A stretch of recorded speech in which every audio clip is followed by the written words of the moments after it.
गोपालजी पाणिग्राही बलांगीर विधानसभा निर्वाचन मंडल भारतीय जनता पार्टी प्रार्थी थी। निश्चित रूप से आमे तो समस्ते खुशी अच्छु, तार सांगरे बलांगीर जनसाधारण बहुत खुशी अच्छन जेहेतु सब बेले बलांगीर जिला ओडिशा राजनीतिर चर्चार शीर्ष सब बेले रही। से हिसाब रे इथर मध्य ओडिशा राजनीति रे बलांगीर जिल्लारू दुई जने मान्यवर उपमुख्यमंत्री श्रीमान कनकवर्धन सिंहदेव जी एवं आउ जने लोईसिंगा विधायक श्री मुकेश महालिंग जी तांको कैबिनेट पाया मिली। तो निश्चित आकार बलांगीरवासी एवं भारतीय जनता पार्टी मान कार्यकर्ता भितर गोटे खुशीर लहर चलीचे। आउ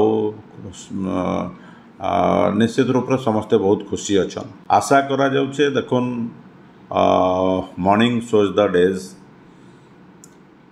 तुलसी द्विपत्र बासे से हिसाब रे जेन दिन भारतीय जनता पार्टी सरकार शपथ ग्रहण कला तार 48 घंटा समय दिया श्रीमंदिर चारि द्वार खुला हेबार लगे।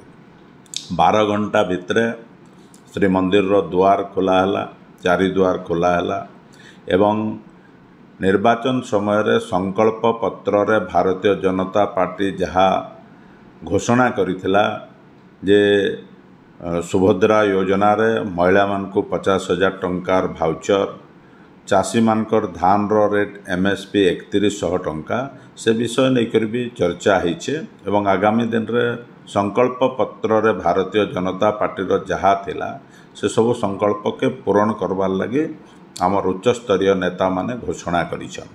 तार संगे बलांगीर जिल्लार विकास कथा निश्चित रूप से पूर्वर अपेक्षा बलांगीर जिल्लार विकास अधिका हवा इटा चर्चा होचे समस्तंकर भितरे एवं निश्चित रूप से आमे भी आशा करमु जे जेहेतु आमे दुई जन प्रभावशाली जड़े उपमुख्यमंत्री होइछन तो आमे निश्चित आकार आशा करमु जे बलांगीर विकास पूर्वर अपेक्षा अधिक हवा।